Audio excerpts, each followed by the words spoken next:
It's Brian Preston, the money guy.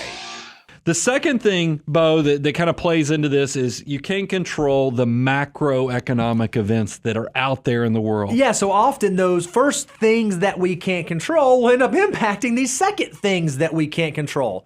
Those things are like economic cycles. Are we in an expanding bull type market? Are we in a contracting bear type market? Are we in a high inflationary period? Are we in a deflationary period? We as individuals, as consumers, have very little control over which one of those cycles are in or which one of those cycles we're moving into. Well, and I think so. The so what of this is try to figure out, look, I understand that if I'm investing, if I'm making financial decisions, there is going to be a natural ebb and flow. There's going to be cycles, and some of these cycles are not going to be fun. I mean, but it's part of, you don't get the risk premium without understanding that, yes, there are going to be that 2 out of 10 years where markets have the potential to go down, and we're in one of those years right now, but you don't control where we are in that process. You don't even control all the variables, but you can control that financial plan. Now, Brian, I want to give you credit for this one because you brought this up in show prep. When we think about things like economic cycles, those are periods of time, not points in time. Inflationary and deflationary periods are the same thing. They are not points in time, they are periods in time. And most of the time when it comes to opportunities, you don't have to get the timing exactly right. You can kind of know, am I moving into an economic expansion, and how should I be structured if that's the case?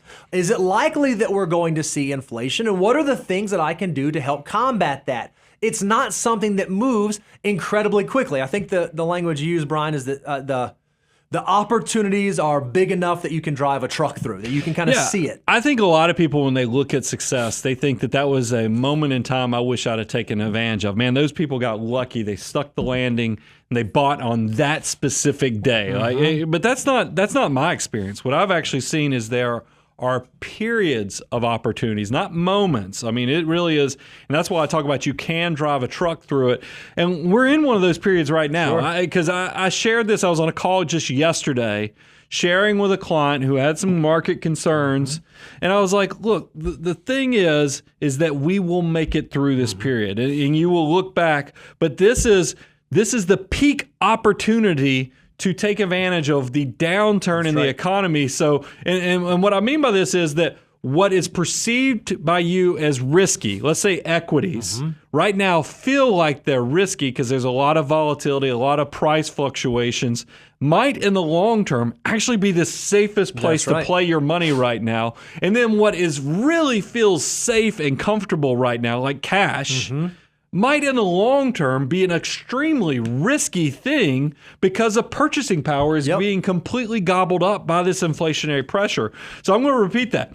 What is normally considered risky might actually be the long-term safe play, and what might right now feel safe long-term might be the risky play. You need to be very mindful of those things. So let's get even more granular with this. When we think about the things that we can't control, the fact of the matter is, when it comes to the market, you can't control the unknown unknowns. You can't control markets. You can't control corporate earnings. You can't control volatility and drawdowns. You don't get to choose what happens in those things. You don't get to exactly specify when your company is going to report good earnings or when your portfolio is not going to experience volatility.